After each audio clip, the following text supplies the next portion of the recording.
자, 시험 결과의 요건에서 보시면은요. 첫 번째, 광고 내용과 관련이 있고 과학적이고 객관적이고 뭐 어쩌고 뭐 형식적인 거 적혀 있네요. 두 번째, 국내외 대학 또는 화장품 관련 전문 연구기관 에서 실험한 것으로서 기관의 장이 발급한 자료여야지만 됩니다. 우리가 인체 적용 시험 자료나 이런 것들은 실제로 뭐 대학 병원을 가지고 있거나 뭐 이런 데서 거의 다 하겠죠, 그죠? 그리고 우리가 뭐 인체 외 시험이라고 하더라도 그 전문 연구기관이 보면 식약처에서 이렇게 이렇게 지정해 놨는 데가 있어요. 우리가 그런 데서 한다든지 아니면 그러한 뭐 의약품이나 이러한 임상실험 전문적으로 하는 기관들이 몇 개 있거든요. 그러한 전문 기관에 한다든지 또는 이제 대학교에서 한다든지 하는데, 대학교는 대부분 다가 그 병원하고 연계해서 할 때는 인체 시험을 좀 많이 하기 때문에 비용이 장난 아니게 비쌉니다. 근데 의외로 또 대학에 또 아는 교수님이 계시면 뭐 인체 외 시험 같은 거 이런 거 실시할 때는 좀 싸게 실시하는 경우도 간혹 있어요. 그래서 여러분들이 화장품 쪽에 나는 발을 푹 빠져야 되겠다 이러면은 아주 인맥 형성이 좋아야 되고요. 아주 골고루 많이 친하게 지내야 되겠죠. 이런 뭐 실험을 실시하기 위해서 뭐 교수님을 꼬셔서 싸게 해야 된다 이러면은 그동안 친해지기 위해서 얼마나 많은 술을 빨았겠습니까? 아주 친하게 지내야 돼요. 자, 3. 뭘 선물 좋다는 뜻이 아니고 친하기 위한 뭐 순서라고 생각하시면 되겠습니다. 친구가 되기 위한 순서. 자, 기기와 설비에 대한 문서화된 유지관리 절차를 포함하여 표준화된 시험 절차에 관한 따라 시험한 자료여야지만 되고요. 이건 다 형식적이라서 그냥 여러분들이 쭉 읽어보시면 되고요. 5번에 보시면 외국의 자료는 한글 요약문과 원문을 제출할 수 있어야 된다. 즉 외국 자료를 제출할 때는 우리가 뭐 논문이나 이런 데 발췌한 자료 같은 거 제출할 거 아니에요. 그러한 자료를 제출할 때는 원문하고 그 다음 번역문하고 함께 제출을 하도록 되어 있습니다. 그럼 요것만 주의 깊게 한번 읽어보시면 되죠. 자, 우리가 그러면 인체 적용 시험 자료를 이러한 것들을 만들기 위해서 어떤 법령에 맞춰서 해야 되는가에 대해서 적혀 있는데요. 이 부분은 여러분들이 그냥 한번 쭉 읽어보시기 바랍니다. 뭐 별로 많이 중요하진 않아서 여러분들이 읽어보시는 걸 추천드리겠어요. 저는 안 읽을게요. 시간 너무 많이 지나가서. 자, 인체 외 시험 자료도 있고요. 그냥 제목만 보고 넘어가셔도 됩니다. 안 읽어봐도 괜찮아요. 그냥 제가 한번 넣어봤어요. 그냥 2회, 3회 때 하도 어렵게 나와가지고. 근데 더 이상은 출제가 안 될 것 같습니다. 제목만 외우시면 될 것 같아요. 자, 광고 표시, 화장품 표시 광고 범위 및 준수사항 별표 5에 해당된다라고 되어 있네요. 자, 화장품 광고의 매체 또는 수단이라고 하면 이거 외우는 사람은 바보에 해당이 되겠죠. 자, 우리가 알고 있는 모든 광고 매체가 다 해당이 되고요. 보시면 뭐 간판, 네온사인, 포스트 뭐 이런 것들도 다 광고에 해당됩니다. 한 번씩은 다 읽어보셔야 되겠죠. 간행물, 서적, 뭐 연극, 영화 뭐 이런 것들도 다 광고에 해당이 되고요. 방문 광고 또는 실현, 우리가 보통 조리원이나 이런 데 가면 애기들한테 뭐 마사지 해주고 뭐 이런 것들 실현해주는 사람들이 많이 와요. 애기 뭐 오일 발라서 마사지 하는 거, 그 외에 뭐 다양하게 좀 많이 오시던데, 그런 것들이 몸에 발라가지고 직접 이렇게 마사지 해주는 게 실현이라고 보시면 돼요. 자, 밑에 팁에 보시면은요, 영유아가 사용할 수 있는 화장품, 그리고 어린이가 사용할 수 있는 화장품, 요거는 표시는 안 돼 있고 광고만 하는 거고요. 자, 위에는 보시면 영유아 및 어린이가 사용할 수 있다고 표시되어 있는 경우에 해당이 됩니다. 우리가 영유아와 어린이 화장품을 판매하려면 무조건 안전성 자료 있어야 된다라는 거 앞에서 한번 배웠잖아요. 그래서 화장품에 표시가 되어 있는 경우에는 무조건 안전성 자료를 작성해야지만 되고요. 그게 아니라 어린이가 사용할 수 있어요. 이거는 아기가 사용할 수 있어요. 이렇게 광고하는 경우에 이 경우에도 우리가 안전성 자료가 다 필요합니다. 근데 안전성 자료가 필요 없는 경우가 우리가 지금 요 6번 같은 경우에 어린이만 해당이 돼요. 자, 우리가 역류하는 유형 자체가 있지만 어린이는 유형이 없죠, 그죠? 그래서 어린이는 어른들하고 같이 보고 있다라고 할 수가 있습니다. 유형에서는. 그래서 우리가 화장품을 순한 화장품이나 이런 것들 팔 때에 어린이도 쓸 수 있어요. 네, 어린이도 발라도 됩니다. 또는 어린이한테 실현 발라주는 거죠. 네, 이러한 것들은 어른하고 똑같이 보고 있기 때문에 안전성 자료로 보고 있지는 않습니다. 근데 방문 광고가 아니라 내가 매장에서 판매하는 경우 내가 그 말로서 어린이가 사용할 수 있어요. 뭐 이런 식으로 할 때는 안전성 자료가 필요합니다. 근데 말이 필요하다는 거지 뭐. 무슨 말인지 아시죠? 네. 공적으로 말하기 좀 그렇습니다. 자, 안전성 자료는 어떠한 자료가 있는지 요거는 꼭 외워야지만 되는 내용입니다. 지금 반복적으로 나왔는데요. 중요하기 때문에 제가 한 번 더 적어봤습니다. 자, 화장품 표시 광고 시 준수사항.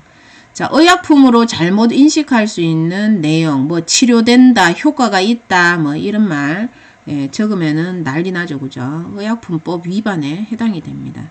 화장품법 위반에, 의약품법 위반에 풍지박산 나겠죠, 그죠? 자, 기능성 화장품, 천연 화장품 또는 유기농 화장품이 아닌데 표시하거나 아니면 소비자가 그런 줄 알았어요. 이렇게 말하는 순간 난리가 나죠, 그죠? 그래서 이런 표시들도 굉장히 조심해야 되는데요.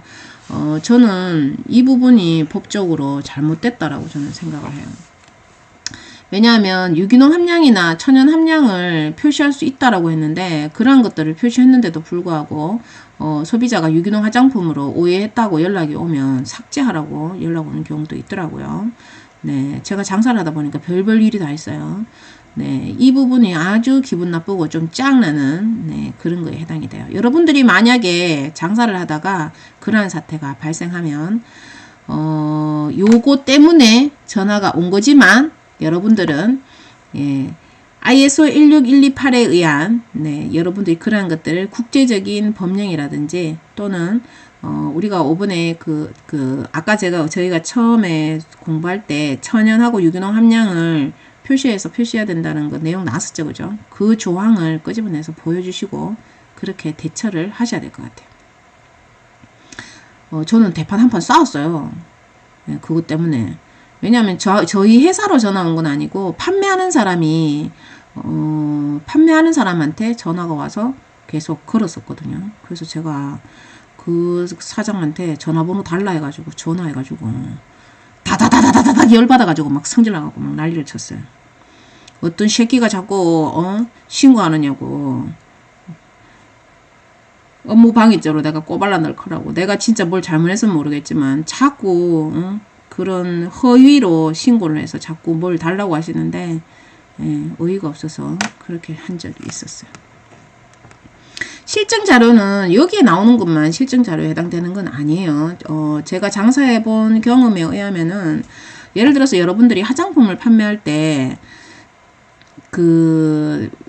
약산성 화장품 이렇게 파시잖아요, 그죠? 저는 어이가 없었던 게 약산성을 증빙하는 자료를 달래요. 약산성을 증빙하는 자료. 배 째는 줄 알았어요. 그래가지고 제가 실험 자료를 줬거든요. 아니 그런 것도 실증 자료를 달라고 하냐고. 광고에 관련되어 있는 내용을 신고가 들어오면 이 공무원들은 탁상 공로만 하기 때문에 그런 대단한 것들을 달라고 얘기하시더라고요. 신고하는 놈이나 신고받아가 우리한테 전화와서 실증자료 달락하는 놈이나 둘 다 진짜 막 등짝을 오만석 한테 때리보고 싶었습니다. 진짜 정신 좀 차리라고. 이런 것도 뽑아서 쓰냐 싶더라고요. 아우 돈 아까워요, 그죠? 자, 3. 의사, 치과의사, 한의사, 약사, 의료기관 또는 그 밖의 자가 이를 지정, 공인, 추천, 연구, 개발 이런 말 적으면은 난리 부르스 터집니다. 이거 바로 경찰서에 불려가요. 이거는 이것 때문에 저한테 1년에 몇 번씩 전화 오시는 분들 되게 많아요. 이제 실제로 의사나 한의사 약사분이 저한테 전화 오는 경우도 되게 많아요. 내가 이렇게 거래처에서 해달라고 하는데 이렇게 해줘도 되나요? 내가 이런 말 써도 되나요? 뭐 이런 말 되게 많이 하시는데요. 예, 이거 경찰서 들락날락 하셔야 돼요. 그리고 제가 아시는 분이, 약사님이신데 화장품을 만들어서 파시는 분이 있어요. 그래서 이분이, 제가 어떤 품목인지 얘기하면 알 것 같아서 얘기는 안 하고요. 그래서 이분이 좀, 그 분야에서 나름 뭐 이름을 날렸는 유명한 화장품이 있는데, 그 화장품 회사가 이 회사를 못 살게 구는 거예요. 이 회사가 이제 새롭게 뜨는 이제 예, 의사가 만든 네, 제품이다 보니까 신생 뜨는 제품이다 보니까 이 회사를 못 살게 굴어가지고 계속 고소고발을 해갖고 내 경찰서를 들락날락 끓이시는 거예요. 이분이 약사가 아니고 참 의사예요. 의사. 병원을 현재도 하고 계시면서 화장품 제조 공장을 하고 하시는 분인데 여자분이신데요. 이분이 굉장히 거의 뭐 화장품이 반 미쳐 있어요, 그냥. 예. 진짜 대단하시더라고요, 그분. 존경스럽던데. 그 화장품 용기까지도 신경을 써가지고, 이 여자가 쓰는 제품이거든요. 그런 것들을 금형도 어마무시하게 뜨셨고요. 그 노력을 보고 저는 와, 입을 쩍 벌릴 정도였었어요. 저는 그분 진짜 엄청나게 성공해야 된다라고 생각하는데 그분 경쟁업체가 장난 아니게 신고를 해가지고 진짜 많이 걸렸습니다. 자기가 의사잖아요, 그죠? 자기가 의사기 때문에 성분도 개발했고 용기도 쓰기 편하게 개발했고 그런 거 없어요. 그분한테밖에 없거든요. 금형도 굉장히 다양하게 항상 매년마다 새롭게 만드시더라고요. 그러니까. 그런데 이제 자기 거 이제 넣었다가 난리가 났죠.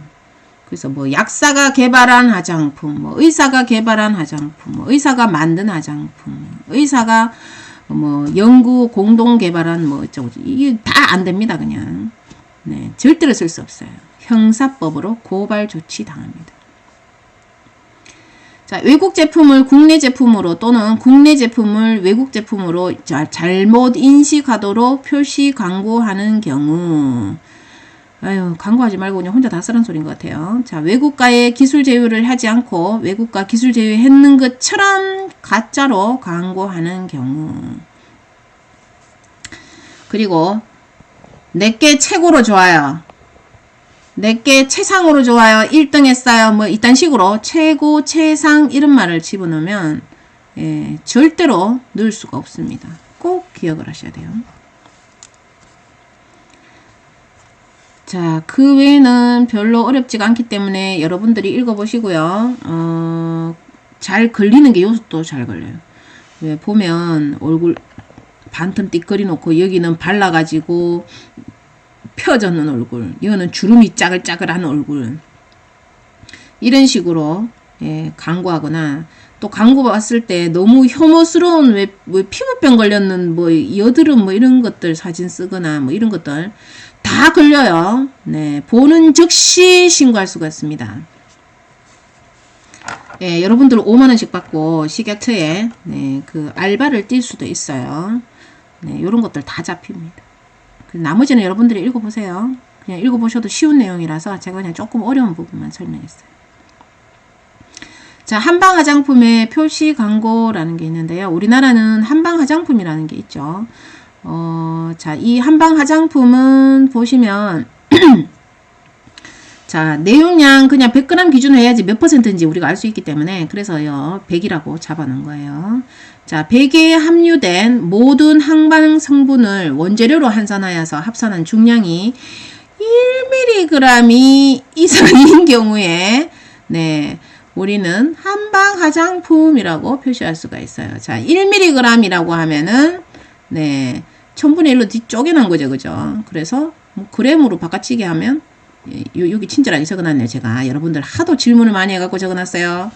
자, 0.001g에 해당이 됩니다.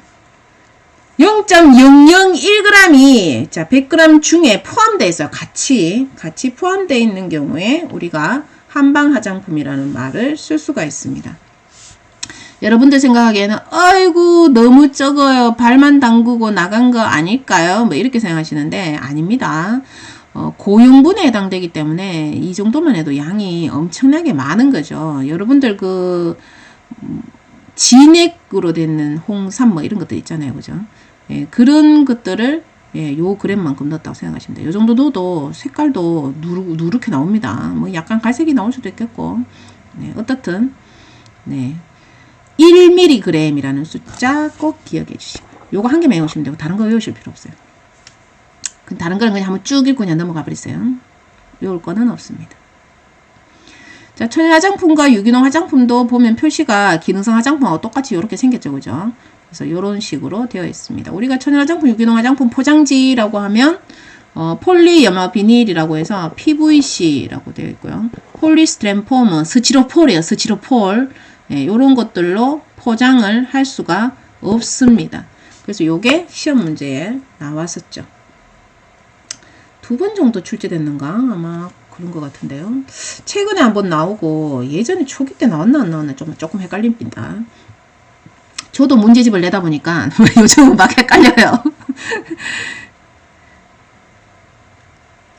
폴리염화 비닐이 뭔지 제가 말했었죠. 그죠? 수축 비닐 중에서도 약간 부드러운 게 아니고 빳빳한 비닐류가 있어요.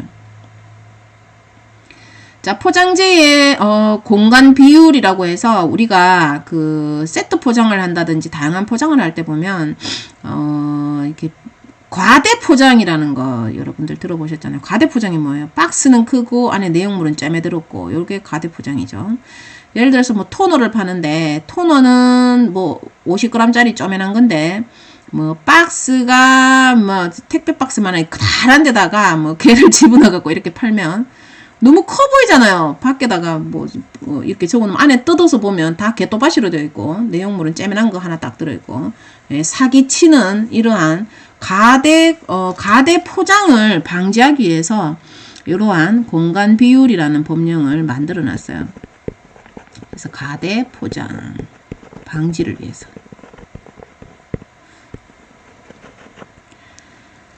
자, 보시면 단위 제품에서 우리가 인체 세정용 제품이나 두발 세정용 둘 다 목욕탕에 들어앉아 있는 거죠. 그죠?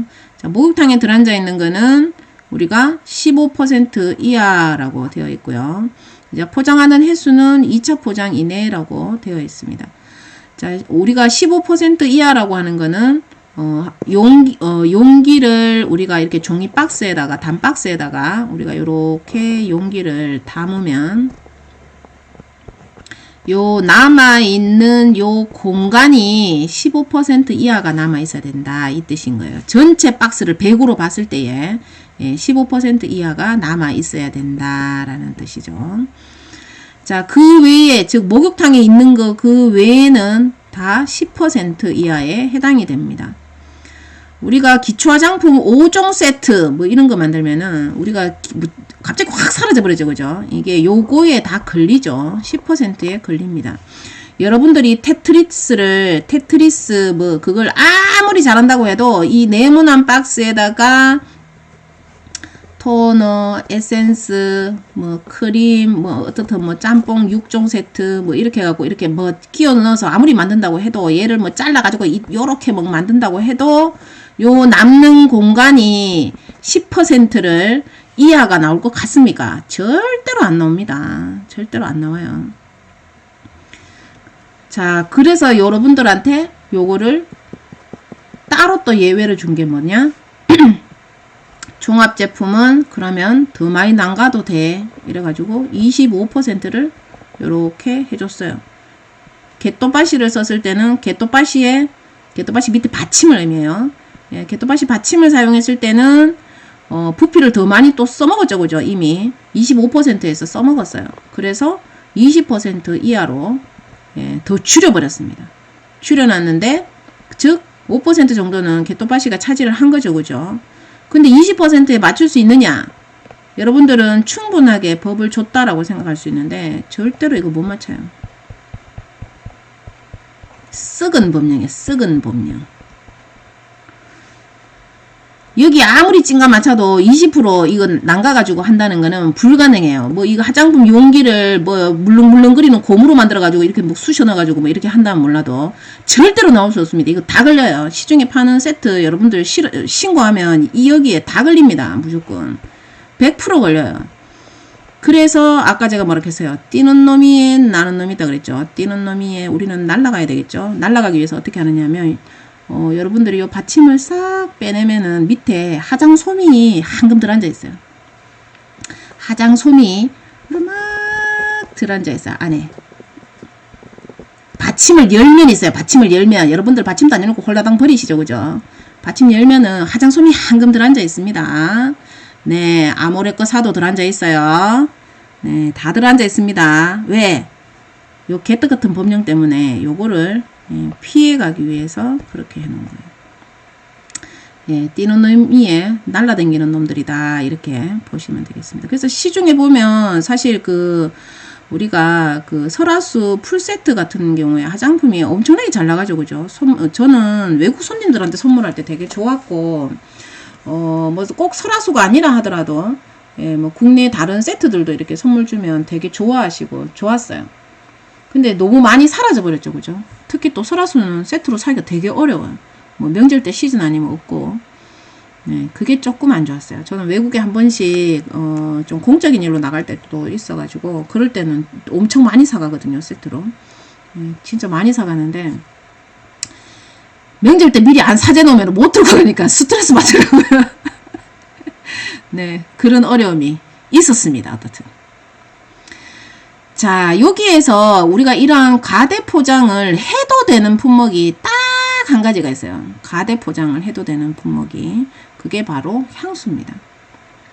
향수는 보통 우리가 구매를 하면 뭐 30ml, 50ml, 뭐 좀 많이 들었는 거 100ml가 또 있기도 한데요. 그죠?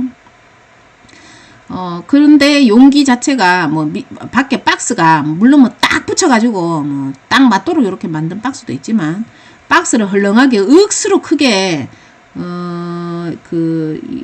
딱딱하게 이렇게 멋있게 만들어가지고 한중간에 쪼맨한 박스, 이 향수만 딱 들어앉아 있는 그런 것들 되게 많이 보셨을 거예요.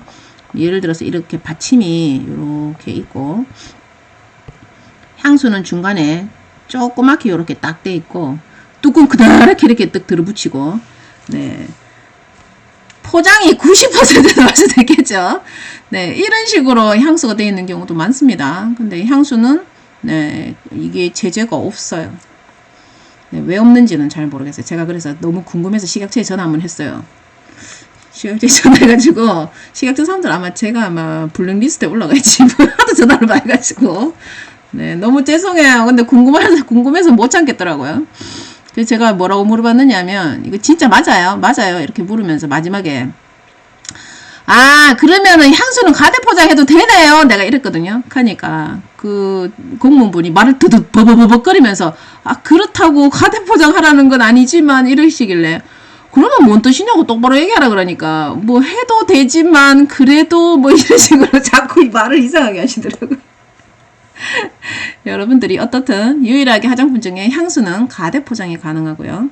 목욕탕에 있는 놈만 15%, 나머지 화장품은 다 10%. 네, 종합 세트는 네, 25%인데 받침 들어가면 20%. 요거 꼭 기억하시고요. 포장 횟수는 2차 포장 이내라고 되어 있는데 이게 무슨 뜻이냐면 우리가 이런 아까 그 화장품 용기가 요렇게 박스에 들어가 있으면 요게 2차 포장이었었죠.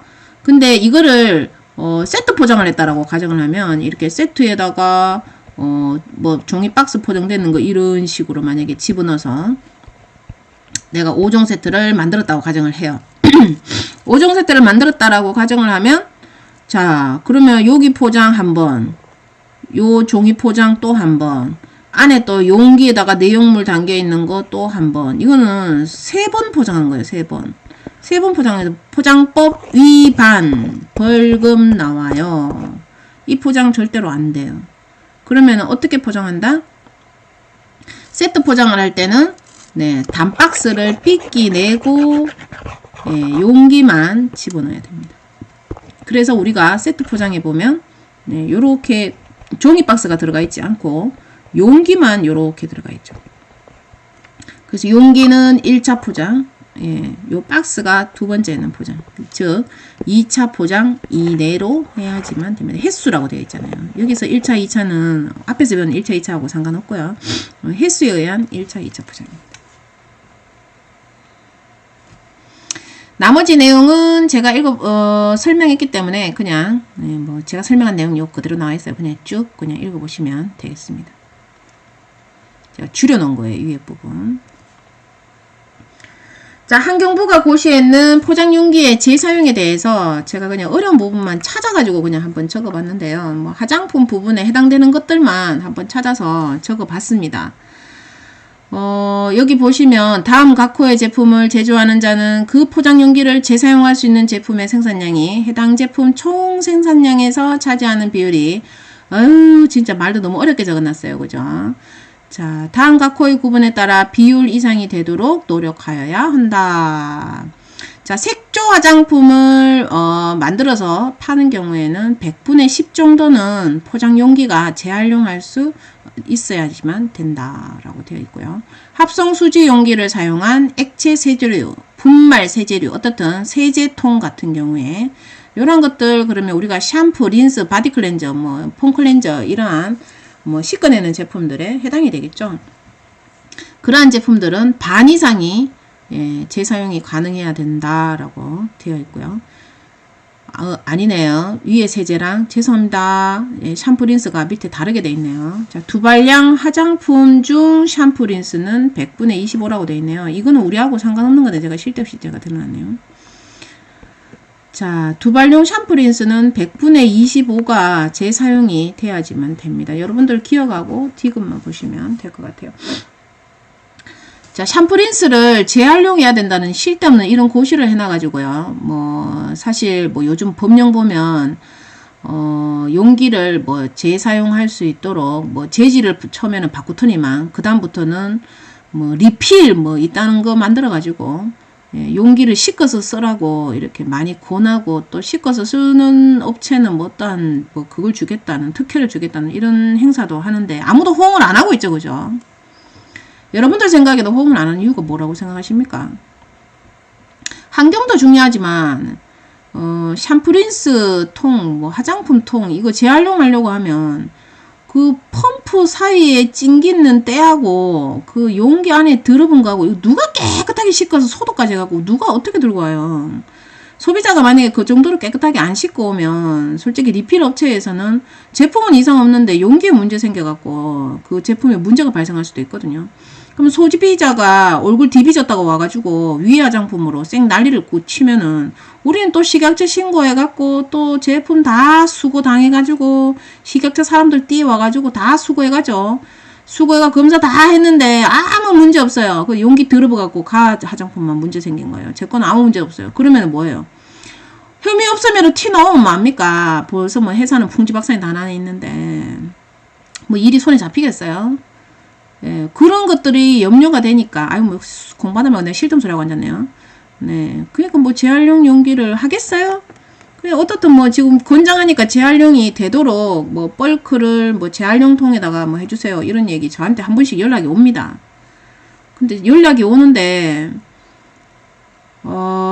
참 난처하더라고요. 예, 재활용 통에다가 이렇게 담아서 해줄 수 있느냐고 용기를 갖다 주면 해줄 수 있느냐고 얘기하시던데 너무 좀 거시기해요. 그냥 저는 이런 실효성이 없는 법령보다는 이런 실효성 없는 법령 만들어서 우리가 머리가 지끈지끈하고로 외울 거를 더 많이 만들어 놓는 환경부까지도 이제는 뿔 따고 나고 밉습니다. 그냥 쓸데없이 배달하는 음식 그릇이나 해소해 가든가 안 하고 그러면 환경 문제가 엄청 많이 해결될 것 같은데 뭐 이런 재활용도 되지 않은 대단한 소리를 하면서 우리를 머리를 더 아프게 만드네요. 시험 문제 더 나오고로.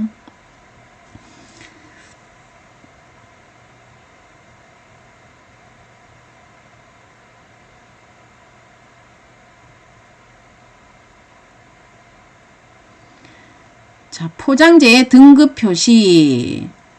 자, 분리 불가능이란 소비자가 별도의 도구를 사용하지 않고는 라벨, 마개 및 잡자재를 분리하기가 어렵거나 분리하더라도 몸체에 어쩌고 저쩌고 아우 이거는 지금 어떻든 최근에 바뀐 법령이라서 혹시나 객관식에 한 문제 정도 나올까 싶어서 제가 여러분들 뭐 그냥 가볍게 한번 읽어보라고 제가 올려놓은 거예요. 아까 제가 그 환경부에서 발표했는 거 한번 올린다고 했었잖아요. 그죠? 그래서 이거를 제가 지금 요 부분에서는 제가 간추려서 올려놓는 거고요. 전체적으로 제가 한번 링크를 드리면 전체적으로 그냥 숙독하듯이 그냥 한 번만 그냥 한번 읽어보시면 돼요. 두 번까지 안 읽으셔도 됩니다. 그냥. 극한다고 머리는 다른 데가 있고 입으로만 읽지 마시고요. 자, 분리 불가능이란 무엇이냐? 분리 불가능이란 우리가 그 예를 들어서 뭐 뚜껑은 플라스틱인데 뭐 그 몸뚱아리는 알루미늄이에요. 근데 이 플라스틱 뚜껑을 열어가지고 분리 배출을 하고 싶은데 뚜껑이 빡세게 붙어 있어가지고 뚜껑 분리가 불가능해요. 그러면은 분리 불가능. 우리가 그 보면 플라스틱하고 알루미늄하고 분리가 가능한데도 화장품 용기 화장품 용기나 뭐 우리가 다양한 식품 용기에서 보면 우리 그릇이라든지 이런 거 보면은 두 개 합체돼 가지고 이렇게 이쁘게 나온 것들 많잖아요. 그런 것들은 뭐 내가 망치로 부술 수도 없고 네, 어떻게 할 수가 없죠. 네, 그런 것들을 분리 불가능이라고 표현합니다. 마개 및 잡자재를 몸체에서 완전히 분리해야만 사용할 수 있는 경우를 우리는 그 완전히 분리하지만 재활용이 가능하죠. 자, 생활화학 제품 및 살생물질의 안전관리에 관한 법률에서 보면은 어린이 보호 포장에 관한 안전기준의 준수라고 해서 의약품 안전용기 포장 어쩌고저쩌고 이런 거 나오는데 이 부분은 우리가 어린이를 보호하기 위해서 안전포장이라는 게 화장품에서도 우리가 따로 있었죠. 그죠? 어떻든 화장품은 별도의 재질을 사용하지는 않지만 펌핑이나 건 뭐 이런 형태로 아이들이 원샷을 할 수 없는 단순한 정도로 되어 있는데요. 의약품 같은 경우는 안에 약이 들어있기 때문에 이 약 자체는 먹었을 때는 병원에 입원할 수 있는 아주 위험한 그러한 사태도 생길 수가 있고 또한 이러한 의약품들은 그 포장에 따라서 변할 수도 있고 또 바깥으로 배어 나올 수도 있기 때문에 특수 용기로 포장이 되어 있습니다. 그래서 이러한 법에 의해서 특수 포장을 위해 분리 불가능한 경우, 이러한 경우도, 이러한 경우는 여기에 있다라고 지금 나오네요. 자, 복합 재질, 뭐 여러 가지 짬뽕으로 만들어진, 그 용기를 의미하고요. 자, 첩합이라고 해서, 지지체라고 되어 있는데, 우리가 이거, 쿠션에서 보면 위에 뚜껑하고 몸체하고 이렇게 아래 위로 열릴 때 보면 잘 열리도록 그 옆에 그 다른 철사를 하나 넣어가지고 얘를 왔다 갔다 이렇게 닫았다 이랬다 닫았다 이랬다 이런 식으로 해주죠. 그죠? 그게 첩합이라고 합니다. 자, 도포라 함은 금속, 직물, 종이 등의 편면 또는 양면을 공기, 물, 약품 등으로부터 보호하기 위해서 칠하거나 분사하거나 뭐 이런 것들 해놓는 거를 우리는 도포라고 얘기합니다. 여러분들은 요것만 알고 있으면 돼요. 우리가 화장품에서 보면 그 화장품 플라스틱 용기 바깥에 뭐 은색으로 칠하거나 금색으로 칠하거나 이런 식으로 도포되어 있는 그러한 화장품 용기들이 굉장히 많고요. 그 다음에 뭐 UV 코팅 뭐 이런 것들 하기 위해서 도포시키는 것들도 있고 네, 그래서 화장품에서 우리가 용기에서 좀 많이 사용하는 방법이 바로 이 도포라는 이러한 형태로 되는 용기들을 많이 써요. 그래서 지금 여기에서 말하는 뭐 제품들이 솔직히 이런 복합 재질이나 첩합, 도포 이런 것들이 화장품 용기에도 다 해당되기는 하지만 우리가 도포가 제일 많이 해당되기 때문에 이 부분을 알고 계시면 좋을 것 같습니다. 근데 이러한 도포되는 것들을 내가 화장품을 재활용하기 위해서 이 도포되는 거를 뭐 칼로 일일이 끌고 가지고 은색 껍데기를 다 벗겨서 이렇게 재활용하는 사람들은 없죠. 그죠? 그래서 이러한 것들은 지금 재활용을 할 수가 없다라는 거를 불가능하다라고 명시가 되어 있습니다. 그래서 일반 쓰레기로 그냥 버리죠. 자, 우리가 화장품 용기를 보면은 그 재활용을 재평가해서 재활용 최우수, 재활용 우수, 뭐 재활용 보통, 재활용 어려움 이런 식으로 구분을 해 놨습니다. 그래서 가에서 지금 보면 이러한 제도들이 있다라고 되어 있는데 여러분들 처음 읽어보시는 분들 되게 많으실 거예요. 우리가 기존에 보면 그 재활용 표시할 때 이렇게 해가지고 뭐 종이 내지는 뭐 PP 뭐 이런 식으로 적어놓고 뚜껑은 보면은 펌핑이 플라스틱 안에 우리가 스프링 철이 들어가 있죠, 그죠? 그래서 그것도 보면은 복합 재질이죠. 복합 재질이라서 펌핑 스프레이는 별도로 우리가 재활용이 안 돼요, 그죠? 재활용이 안 되기 때문에 우리가 보통 재활용 표시할 때 밑에다 뭐라 적어놓냐 하면 뚜껑 버들 이런 식으로 적어놨어요. 아니 뚜껑이 아니고 참 캡으로 적던가. 캡. 네. 뚜껑은 PP가 아니고 다른 제품이야. 다른 다른 재질이야. 이런 뜻으로 우리가 재활용 표시를 이런 식으로 했었어요. 근데 요게 지금 바뀌어 가지고 재활용 우수, 재활용 보통, 재활용 어려움 뭐 이런 표시로 바꿔치기가 됐죠. 물론 요 표시도 하고 여기에다가 추가를 해서 요즘은 표시를 많이 해요. 자, 감옥의 재활용이 용이한 재질 구조 등급은 세부 기준에서 재활용이 용이한 재질 구조의 모든 기준을 만족하고 말 어려워요. 재활용이 어려운 재질 구조 기준에 어느 하나에도 해당하지 않는 경우에 부여합니다. 라고 되어 있네요. 자, 이런 거 뭐 다 필요 없고요. 여러분들 쭉 읽어보시고 우리가 얻은 것만 보면 되냐면 페트병은 솔직히 투명해가지고 재활용이 제일 1번지로 된다는 거 여러분들 잘 아시잖아요. 그죠? 뭐 그런 내용들도 지금 여기 나오고요. 여기 화장품에 관련된 내용이 여기에 정리되어 있어요. 분리배출 표기 평가 대상 포장재에서 보시면 바이알, 앰플, PTP 포장 제품으로 내용량이 30ml 초과 또는 30g 초과. 그래서 즉 우리가 1에서 30까지는 상관이 없는데 31 이상이 되면 우리가 분리배출 표기의 평가 대상이 된다라는 뜻이에요. 그래서 분리배출에 관련되어 있는 이 제품이 재활용이 우수한지 최우수한지 보통인지 이거를 평가하기 위해서 환경부에다가 이 용기를 보냅니다. 그래서 31 이상 되는 것만 보내가지고 평가 대상을 반드시 받도록 되어 있어요.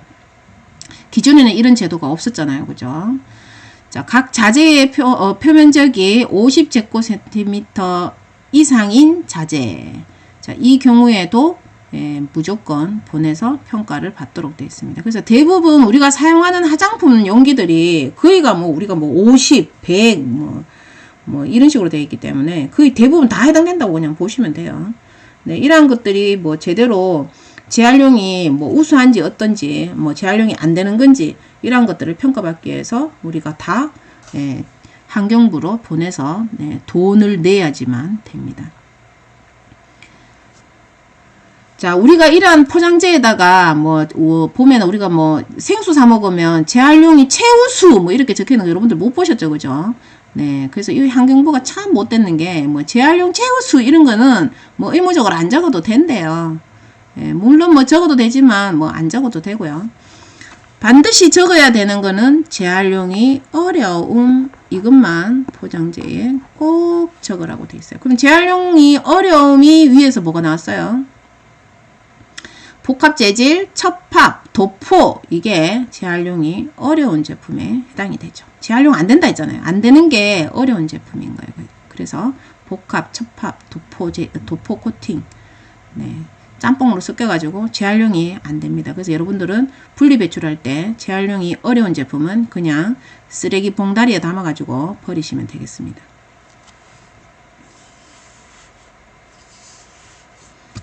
자, PVC 재질은 아까 천연 화장품과 유기농 화장품에 표시할 수가 없었어요. 그죠?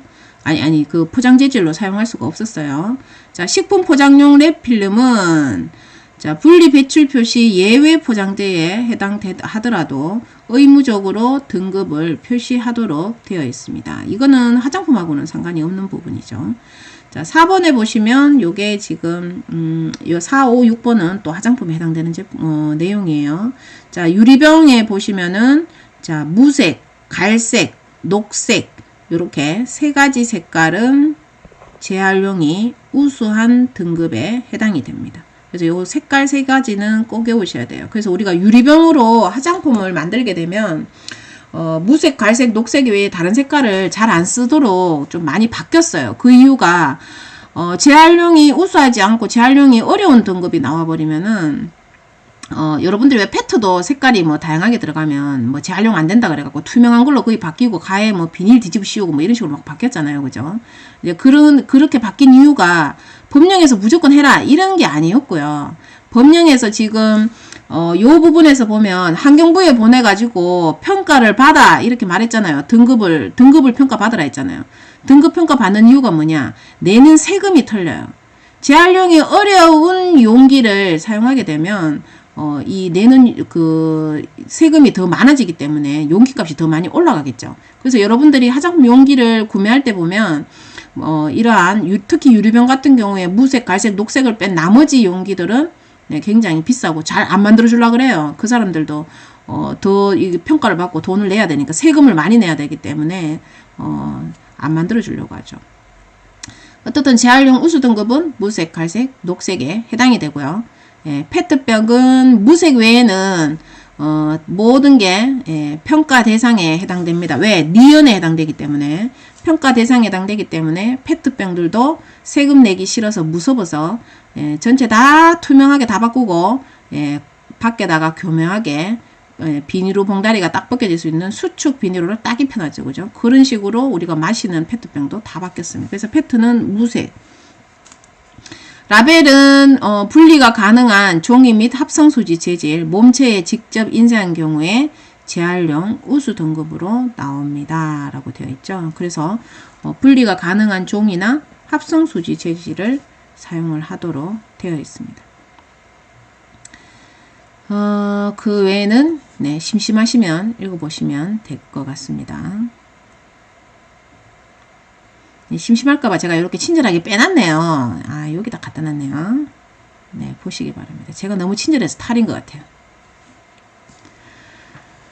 자, 표시 광고할 수 있는 인증 보증의 종류, 요거 시험 문제에 한번 나왔었습니다. 즉, 내가 화장품을 잘 만들어가지고 내가 화장품 팔려고 하는데 뭔가가 꼭 받았는 것처럼 뭔가가 시험을 한 것처럼 뭐 대단한 뭔가가 있어야지만 광고빨이 먹히겠죠. 그죠?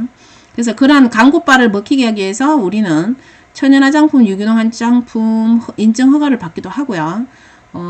또는 말레이시아나 뭐 인도네시아 이런 이슬람 교인들이 많이 사는 그런 곳에 팔기 위해서 그런 사람들을 공략하기 위해서 우리가 할랄 화장품이라고 해서 할랄 허가를 받기도 하죠.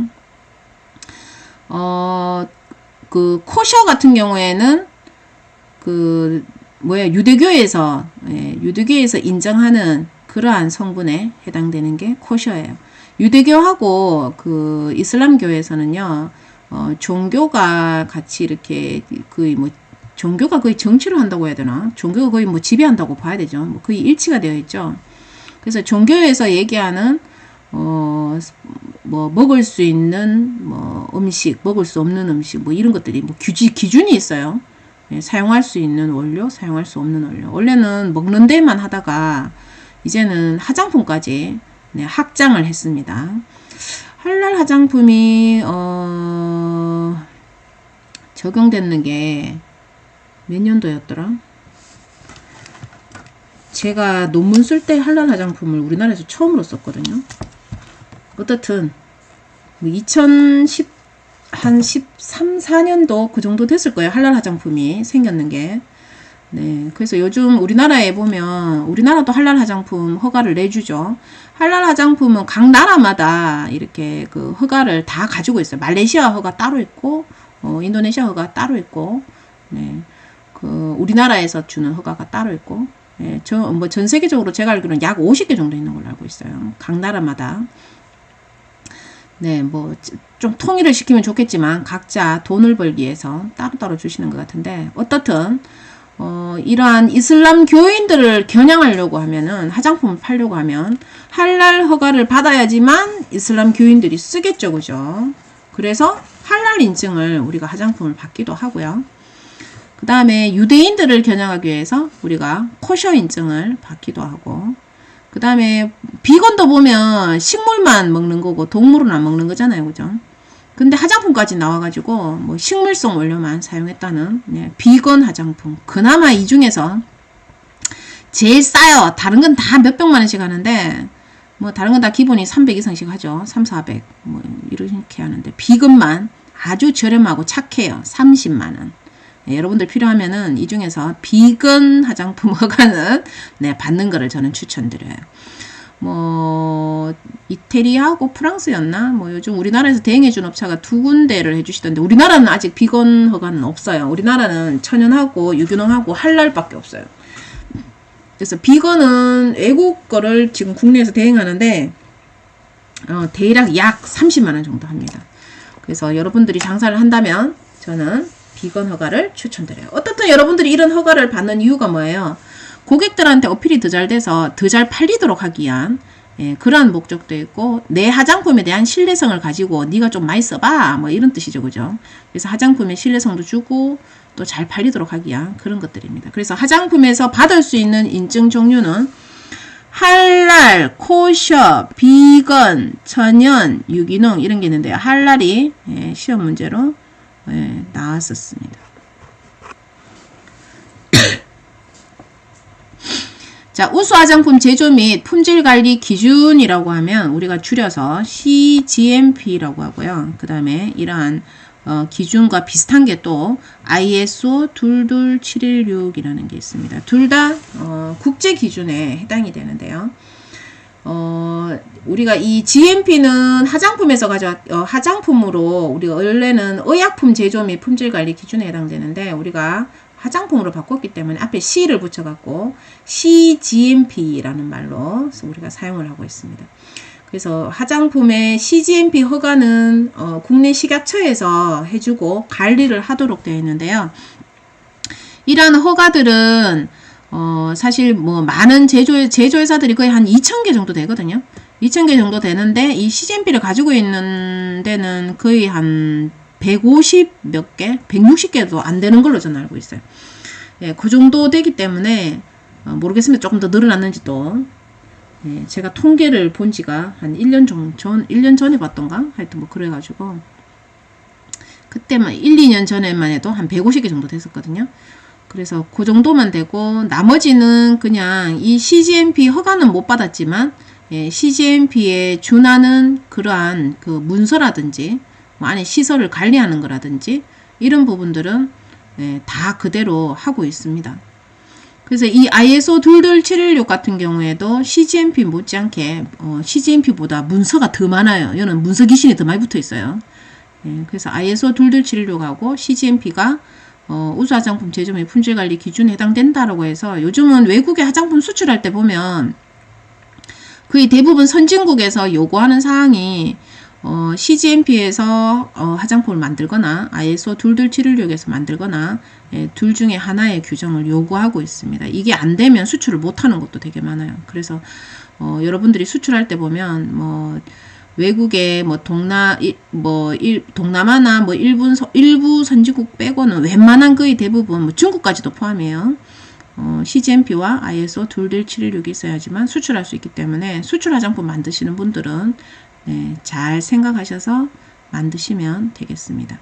그래서 어떻든 제가 이렇게 구질구질하게 많이 설명했던 이유가 뭐냐면 우리가 화장품을 팔기 위한 거는 우리가 화장품 많이 팔면 화장품 산업 발전되겠죠. 나도 돈 많이 벌고 뭐 화장품에 뭐 더 많은 제품과 뭐 많이 팔리니까 뭐 좋은 일이겠죠. 서로서로. 많이 팔기 위해서 우리가 이 화장품이 내 거는 되게 좋아요라고 공식적으로 신뢰성을 확보할 수 있는 그리고 공식적으로 이런 신뢰를 광고용으로 써먹을 수 있고 이런 것들은 내가 이 화장품을 이러한 시설에서 만들었고 또한 이러한 허가를 가지고 있기 때문에 내 화장품은 굉장히 좋습니다 라는 그러한 그 신뢰 확보 때문에 만들어져 있는 거다라고 할 수가 있습니다. 그래서 이 부분을 단어를 다 좀 동그라미 해놓은 거 외워주시기 바랍니다. CGMP, GMP로 외우지 마시고요. 뭐 GMP 썼다고 뭐 특별히 틀리게 하진 않는데 CGMP 그 다음에 ISO 22716 아예 손은 더럽게 숫자가 많이 들어와서 잘 외워주지도 않죠, 여러분들은. 자, 요렇게 외워주시고요. 할랄, 코셔, 비건, 천연, 유기농 인증 이것도 꼭 외워주세요. 자, 그렇게 하시고 문제를 풀어보시면 되겠습니다. 네, 문제집을 네, 풀려고 하시는 분은 네, 제 거 많이 추천드릴게요. 잘 부탁드려요. 전국 서점에서 판매합니다. 전경이라고 치시면 뜰 거예요. 여러분들 수고하셨습니다.